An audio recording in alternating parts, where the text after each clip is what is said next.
Ẹ̀yin èèyàn ilé ìwòlẹ̀ ṣe káàbọ̀ sí Mashola Gist TV. Ṣé àlàáfíà ni ẹwà gbogbo lé ń kọ́? Gist tẹ̀ní bí a ṣe gbọ́ òun wọ́n ní kábíyèsí. Wọ́n ní wọ́n sọ fún Queen Naomi wípé àwọn ò lè do without Queen Naomi o. Wípé kí Queen Naomi sọ gbogbo nǹkan tó bá fẹ́ àwọn máa ṣe fún wọn. Wípé àwọn ò lè gba Queen Naomi láàyè láti move on o. Nǹkan tá a gbọ́ nìyẹn. Ṣé ẹ mọ̀ pé mo ti sọ fún yín pé tí kábíyèsí bá ti parí birthday yẹn, wọ́n máa bẹ Queen Naomi nítorí wọ́n ti lọ a long way together. Gbogbo nǹkan tán ti gbé ṣe láti ìbẹ̀rẹ̀ kì í ṣe kékeré. Wọ́n ti jọ wà, wọ́n dẹ̀ fi ìfẹ́ hàn síra wọn.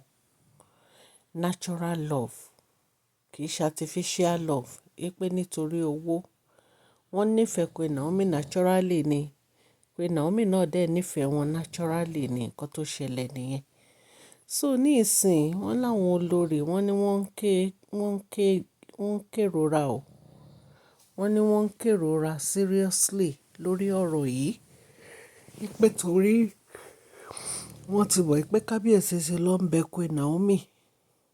Wípé gbogbo nǹkan tí ó dẹ̀ ń ṣẹlẹ̀ kò yé wọn rárá. Wọ́n ní ṣe ni ààfin ló rọ. Wọ́n dákẹ́ jẹ́ nínú palace torí bí a ṣe ń gbọ́ nísìnyí ṣe mọ̀ pé àwọn kan ti wà nínú palace tó ti di olórí tí kábíyèsí ti lọ dáná wọn. Nǹkan tá a gbọ́ nìyẹn o. Ṣé ẹ mọ̀ pé mo sọ fún yín nípa ará American Arab tí kábíyèsí fẹ́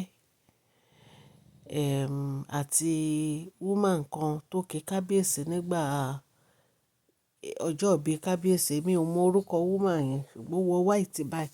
Mo ti ṣe gist ẹ̀ sẹ́yìn.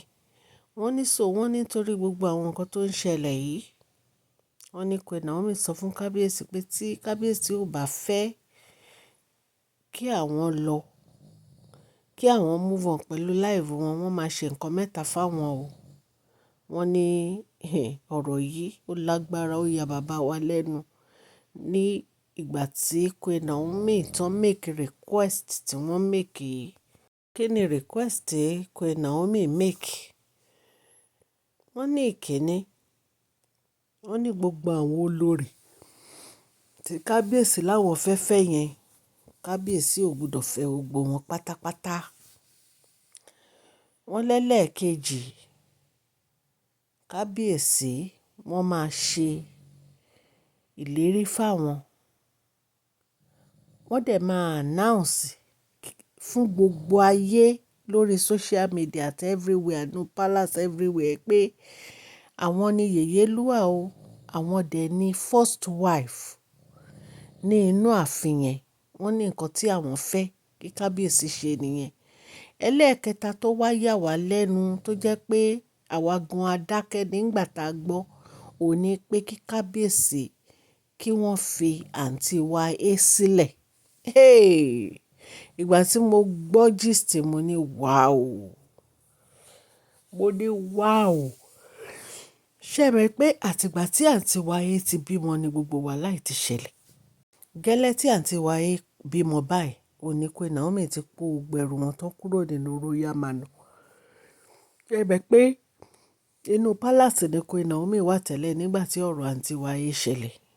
Àtìgbà yẹn dẹ̀ ni gbogbo kíní ti lọ́jú pọ̀. Àtìgbà yẹn ló ti lọ́jú pọ̀ nítorí wípé gbogbo nǹkan tí àǹtí wa ṣe fún Queen Naomi, ó tó kéèyàn sá, ó tó kéèyàn fura, ó tó kí ẹ̀rù bá èèyàn. Ẹ̀yin náà mọ gbogbo nǹkan tí wọ́n náà ṣe fún wọn pátápátá. A tún ní máa padà sẹ́yìn. So ẹ̀yin ará ilé, èyí tá a gbọ́ yìí ó tún yà wá lẹ́nu o.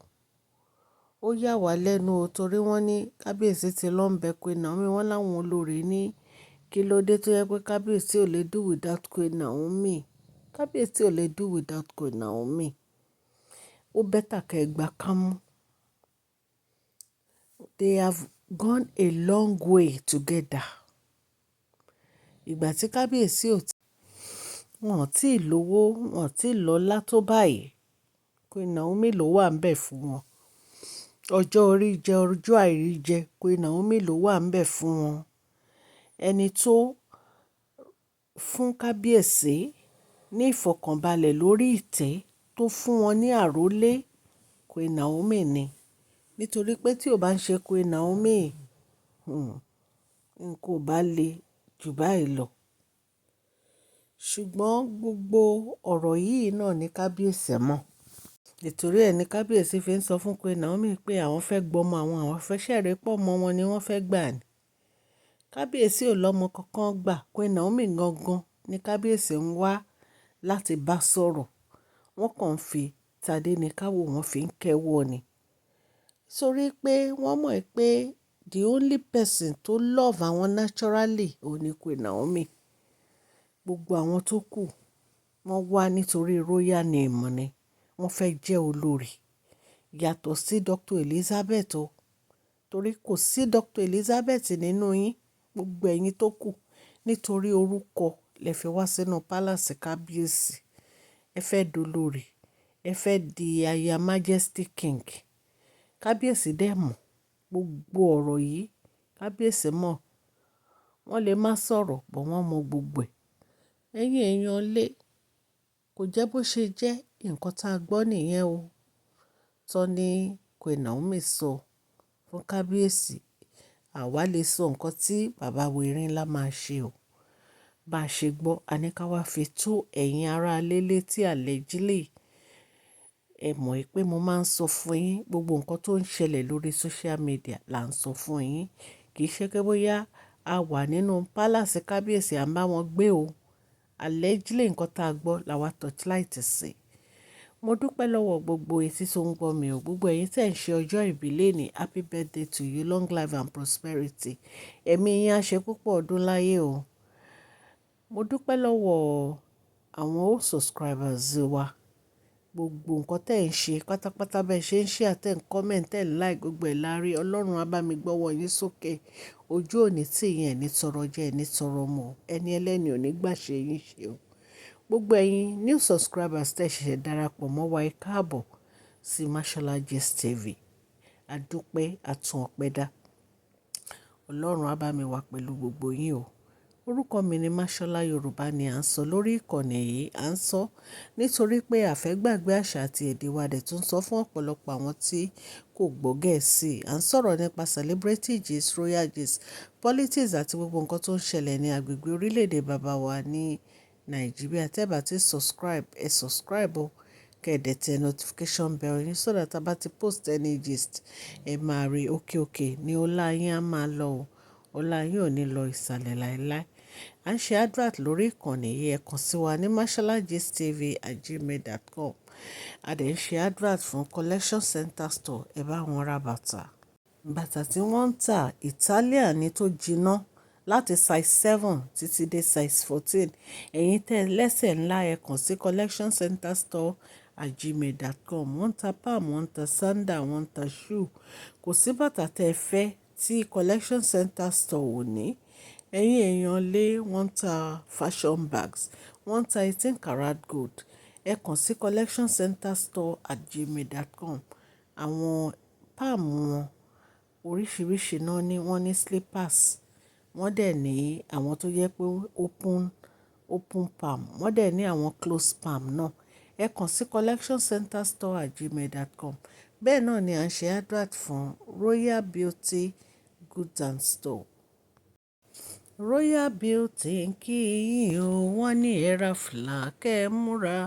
Wọ́n ní ẹ ra fìlà kẹ́ ẹ múra. Wọ́n ní ẹ ra fìlà kẹ́ ẹ múra. Royal Beauty ń kí yín o. Ẹ̀yin èèyàn lé, ẹ bá Royal Beauty Goods and Store ra fìlà. Fìlà tí wọ́n ń tà, fìlà tẹ́ lè dé sí native, kaftan, ìró àti bùbá. Òun ni wọ́n ń tà. Ẹ kàn sí Royal Beauty Goods and Store@gmail.com. Mo dúpẹ́ lọ́wọ́ gbogbo etí tó ń gbọ́ mi o. Ọlọ́run Elédùmarè á wà pẹ̀lú gbogbo yín o. ní agbára Ọlọ́run. Please share this video, like and subscribe. God bless you all.